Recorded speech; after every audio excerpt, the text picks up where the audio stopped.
Real Housewives of Potomac, episode 6. So we continuing where we left off last week with Stacey basically asking Karen, does she need rehab? Karen said she doesn't need rehab and she never told Mia or Jacqueline that.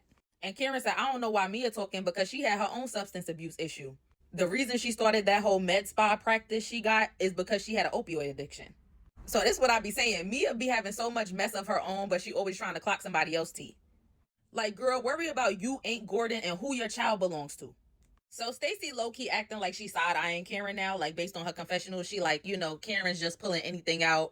I don't think Mia's an addict. And Karen was like, well, you don't know what you could believe from Mia. How you believe in somebody who telling you they sleeping with their boyfriend and their husband in the same house? And they just think that's all supposed to be cool and normal. So we see Ashley, Kay, Stacey, and Karen just talking about how they're supposed to be going to get adjustments because they're going to that doctor's office with Mia. So they'll be able to get their backs cracked and stuff. And Karen was like, yeah, I used to have a membership at Mia's practice. Because I'm real. I'm really going to support my friend's business. Now, I was liking Jazzy, but the stuff that I've been hearing about her personal life is throwing me off. She talking about she been with this man for the last 2 years, but his baby mom Instagram say something else. His baby mom Instagram show that they've been taking family pictures and kissing on New Year's of this year. You know who the person you kiss at New Year's, that's who you bringing in a year with. But Jazzy saying she been with him for 2 years and now they engaged. It sounds like Jazzy was a side chick and this man is leaving his baby mom for her now. But she comes out and falls in the damn pool trying to be cute. So they was just having some quick relationship talk, talking about how Kay was on FaceTime with her boo all night with her lingerie, and then Stacey was on FaceTime with her boo all night, but obviously they're not intimate. So she said they just like to talk to each other, they pray together and everything else. And then Stacey was just saying she don't really know when she's going to be divorced because her and her ex-husband haven't agreed on everything that they need to agree on yet. And Karen was like, yeah, Ashley knows all about that. And Ashley was like, I actually finally got my mediation date for June 11th with Michael. So they could figure out their custody and money agreements and they could finally divorce. So yeah, she's trying to say that both kids were already baking when her and him got together. But one of his kids is 1 or 2 years old right now. And she's saying she's been with him for 2 years. I'm talking about Jazzy, by the way. And then, like I said, Darius, which is Jazzy's man, his baby mom literally got pictures on her page, January 2024, New Year's, of him and her kissing. And it's like Cross and Cruz's parents or something. So Jazzy, you could try to tell this story and try to make your own narrative, but baby, the internet don't lie. The pictures don't lie. The proof is in the pudding. You're a side chick. Eddie and the kids sent Wendy a bouquet of flowers for her birthday and Mia bought it out to her. So Wendy's still enjoying her birthday and she's like, I'm not paying attention to none of this drama. Stacey is very stiff and the girls are making fun of her about it. They trying to teach her how to twerk. So then Mia started to twerk on Kay and Wendy was like, Mia has this thing where she likes to twerk for forgiveness. And they showed back in 2022 when she was twerking on Giselle, trying to like get on good terms with Giselle without actually talking about what you said. And Kay was like, you could twerk on me all you want. I ain't forget about what you said earlier about the whole drug dealer boyfriend thing. So they hugged for the moment, but I'm pretty sure Kay is still going to keep her eye on Mia. So Giselle came back from Angel and Adore's graduation and Jazzy was just filling her in on everything that's been going on. So Jazzy was like, Mia was bringing up how Kay supposedly had a drug dealer boyfriend in the past and that Ashley was sitting there asking Kay if she even has a scar. And Giselle was like, the scar is right there on her forehead, like clear as day. And we already know Giselle and Ashley are cool and it was both of the event that Kay was at. So that's what I meant last week when I said Ashley could play dumb all she want. She always trying to play dumb and act like she was just asking an innocent question. You knew that question was going to trigger her. And according to Giselle, to the naked eye, you can see the scar on her forehead. So why were you asking her, does she have a scar? You can't see it. Maybe her skincare line cleared it up. So Ashley came down and Giselle was asking her about it. And she was sitting there mocking and imitating Kay when she was like, don't ask me about my scar. And she started crying and stuff. So all the other ladies come out and Giselle is like, well, hopefully everything that happened while I was gone is over with and we could continue to have a good trip. So they were doing shot o'clock and everybody was basically doing waterfalls. Like Mia was pouring it in their mouth, but their lips weren't touching the bottle. Then when it was her turn, she puts her lips on the bottle and basically like sucks the whole bottle and says, oh, that's how you keep a man. Like as if it was a D. Oh, she actually said that's how you keep 2 men because she got Ink and Gordon. So Giselle was like, you basically just solidified what we've all been saying and thinking. You're messing with both of them. And you keep trying to act like there really wasn't much overlap. Like when you were with Gordon, you weren't with Ink. And when you were with Ink, you weren't with Gordon. It seems like you're with both of them and they just let you do whatever. So now the girls are on their way to the joint, which is Mia's doctor's office that she used to own but now sold. So Giselle starts asking Stacey, do you even really know this TJ person? And Stacey was like, yeah, you can look him up. He's an actor. So Giselle starts Googling him for real. So we see he was on like ER, Days of Our Lives, NCIS and stuff like that, Grey's Anatomy. So they basically asked like, is he an extra? Because it seemed like he's just there for like 1 episode. And she was like, he's not an extra. So I'm like, maybe he's not an extra, but he's definitely like a day player. Like, you know, when they just need like a nurse to just say 1 or 2 lines in one episode and they're not really going to be a main character or a recurring character in the show. And everybody's still just clowning Stacey about the fact that her and TJ aren't intimate. Giselle was like, who decided that? And she was like, we both decided that we don't want to be intimate until we get married. And Giselle was like, please. And then Ashley was in the back like, maybe we should try to go 3 months without having sex. And Mia was like, she's not doing it because she's so stiff. But I can't lie, Giselle speaking facts low key when she said, you got to know what you're working with. You got to at least feel around. You can't just go to the wedding day and not even know what's going on down there. I'm not saying you got to actually do the intercourse, but like she said, you need to feel around and you need to know what's going on down there. So they get to Mia's old chiropractic practice. And she's basically like, you know, we're selling a lot of these businesses because of Gordon. Him and the partners can't get along anymore. And she basically said that if it wasn't for Gordon's mental illness, they would still be building. And I mean, he said that himself on the last reunion that he pushed Mia away because he was having so many manic episodes and stuff like that. And he didn't have a diagnosis. So he wasn't on medication. You know, he was just going through the episodes and going through the motions. So then Mia was saying how she has 22 other locations that she's selling soon. And Giselle was like, so what's your busy time? Because it was pretty empty in there. So I guess she's like, you got 23 locations and it's nobody in here. When is it busy and how are you making money? Like, I think she was low-key trying to insinuate that it's giving some kind of front. Everybody's looking around in confusion. Wendy's like, this is not a birthday worthy event. Kay is like, I don't know what Mia brought us here to prove, but she didn't prove anything. I'm confused. So now the ladies decide to go to lunch, and when they get there, Mia orders a round of shots. And Karen was like, no shot for me. I'll just take a coffee. So Ashley was in her confessionals like, yeah, I'm glad that Karen's sticking to her sobriety right now. But I've seen this show before, so I just hope she sticks to it. Ashley, you talk way too much. You always got something to say. And it's always in the confessional when you want to be really shady. And then if you are going to say something to somebody's face, like I said, you always playing dumb and acting like you didn't mean to ruffle any feathers.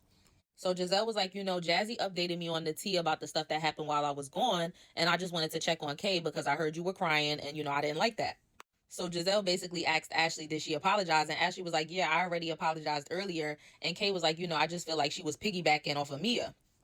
And she told Mia, I think it was crazy for you to bring up me having a supposed ex-drug dealer boyfriend with your past being so colorful. And Mia was like, yeah, well, not in the drug industry. And Kay was like, strippers and drug dealers are pretty close, which they are. So Mia was like, well, you didn't deny it, so it must be true. And Kay was like, so what? Like, what is my current man doing? And Mia was like, social worker. Kay said, well, you still posted up on the corner, so. Jazzy tells the ladies that she's going to be having a party soon because whatever team wins the Super Bowl every year gets to go to the White House, and her man won the Super Bowl. So she said, I'm going to invite all the single men to the party. So then Jacqueline starts talking about how she lost 15 pounds and she's on this workout journey. Mia going to say, oh yeah, she goes to the gym every day and I just be going and getting lipo. And Jacqueline was like, yeah, it just makes me feel strong. Like, don't F with me. And Giselle goes, so is that what you're saying to Karen? Because I heard it was a lot with that too. Giselle want all the tea rehashed. She like, I missed all these arguments. I'm going to make them happen again for me. So Karen was like, I'm just catching darts, ping, ping, ping. And Stacey was like, yeah, she's like Wonder Woman out here. And Ashley was like, I think that's a bit excessive. And Jacqueline was like, I think it's a lot of ass kissing going on around here. Mia talking about they going to dinner tonight. She told all of them to wear their fiery red. She want to see them look their sexiest. Giselle, leave the moo-moos at home. Mia is so shady, yo. Oh boy, Ashley talking to Giselle about this song, Healing and Thriving. This music shit, Ashley, please. Candace is not on the show anymore. You don't have to try to compete. It's a chop. So all the ladies are downstairs getting ready in their red dresses to go to dinner, and Jacqueline walking around the room talking about somebody stink. It smelled like some stink P-U-S-S-Y in here. And Mia was like, is it me? And Jacqueline smelled down there and was like, no. Yeah, you've been down there a few times. You should know. Wendy came downstairs with her all-white outfit. She said, it's my birthday. I'm going to stand out. I know that's right. They were like, what happened to the red? She said, I have a red lip, honey. So on the ride to the dinner, they start playing F, Marry, Kill. Jazzy says she's going to kill Karen, marry Wendy, and F Mia. Ashley talking about she would F Stacey because she need to grease up her joints and loosen it up a little bit. Then she said she would marry Giselle and kill Wendy and bring her back to life. Yeah, okay. How you going to kill Wendy on her birthday? Wendy said she would F Giselle, she would marry Kay, and she would Jacqueline. That's the one I agree with most so far. Karen said she would F Mia, she would marry Jazzy and Kay, and she would Jacqueline in a hurry. Stacey said she would F Mia, but she rather use the words make love. She would marry Ashley. She's funny. She said, isn't that word a little harsh? We should be saying make love, guys. And she would end Jacqueline. So now Jacqueline is up 3. People want you going, girl. Jacqueline gonna say, I would definitely F Ashley because I've already F Mia. And Mia was like, she talks too much because they never really had confirmed it before. But it's like, girl, we already knew that. Mia says she would F everybody. That's not surprising. Giselle said that Jacqueline gives scorned lover. She doesn't care if Mia talks about a million men, but if Mia brings up a woman, as far as like seeing her attractive, you could tell Jacqueline is like boiling inside. So they sit down at the dinner with Wendy, and I love this moment where she said like she's always just celebrated her birthdays with Eddie because she really felt like nobody else would celebrate her. And that when the girls met her, she had just had a baby. She was very unsure of herself, and they've just been able to see her blossom from 35 to 40 into a woman who is very sure about herself, who's gotten her body back after 3 kids and is really confident and, you know, just loves herself and loves what she's doing and loves everything she's accomplished. And all the ladies just went around and said, you know, whatever nice things they had to say about Wendy and wished her a happy birthday again. Mia was saying her piece, and Giselle going to bring up how Mia and Wendy apparently had touched each other down there. I had forgot all about that. Jacqueline talking about when we first met, it was a bit rocky, but now I feel more warmth from you rather than the bitch who are you that I felt before. And clearly I'm here to stay. And Wendy was like, okay, Jacqueline, thank you, because you're starting to try to make it about yourself. So they did a cheers, and Ashley was basically like, and shout out to Stacey for being more open and finally giving us her man's government name and IMBD. And Stacey was like, I feel like there's been a lot of focus on my relationship, but not a lot of focus on Jazzy's. So everybody was like, oh shit. And Mia was like, Stacey, you done loosened up, and like cheers to her. Like, okay, Stacey, you starting to get with the Potomac Real Housewives vibes, throwing a little shade, being a little messy here and there, and bringing up conversations that need to be had. So she's explaining the timeline, and everybody's looking around like it doesn't add up. Because she said she's been with this man for 2 years, or a little over 2 years. One of his kids is 3, and one of his kids just turned 1. And she's trying to say, well, the 1-year-old was already baking or created by the time we got together. But if he just turned 1 and he's 13 months old, that means that, let's add 9 months to that. 22 months ago, that lady got pregnant. But y'all been together for 2 years or a little over 2 years, which is at least 24 months. Like, no, baby, there's overlap there. But you steady trying to emphasize that these kids were created before you. And she keeps saying that unwarranted anyway. I'm like, girl, it's something to that. And you know what it is. And you just trying to cover it up. So Kay steps in to tell Jazzy, like, you know, I've seen this story before. I dated somebody in the NFL and they had 2 women pregnant and there was a set of twins involved. Basically warning her, like, girl, that don't sound right. So either I'm warning you because you're unaware, or either you're aware and you're just cool with it because you was a side piece to begin with, or you already was aware that he was still dealing with his baby mom. But then Mia, she starts asking Kay, oh, what team did the guy that you dated from the NFL play on? Because that story sounds really familiar to me. Like the same thing happened to me with somebody that I dated from the NFL. So Mia asked if it was the Ravens, and Kay was like, no, and I'm not telling you who it was, so leave me alone, Mia. So they end in the dinner, and Jacqueline randomly says, yeah, and when we get to the house, y'all need to take a shower because y'all been dirty all week. And everybody was just looking around like, girl, you always saying some off-the-wall shit. So they went back to the house and was clearly partying because they was tipsy. So when they wake up the next morning, Wendy is hungover. And Stacey is like, this is the first day of your 40s. Stacey said Ashley looked like she'd been in a washing machine all night. So everybody's just hungover looking crazy. And Stacey's just up and chipper like it's a normal day. But it does make sense because I'm sure she has gone out at nights and had to get up in the morning for her old job. She used to do morning TV for QVC. So, you know, she's used to getting up. Now, if I'm not mistaken, Mia is the one who brought Jazzy to the group. Because every time you see her name, it says Mia's friend.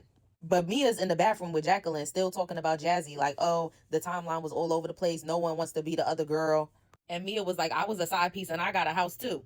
That's my thing. Mia always trying to clock somebody else's tea so that she can relate to them low key and so that she won't be known as the only hoe of the group.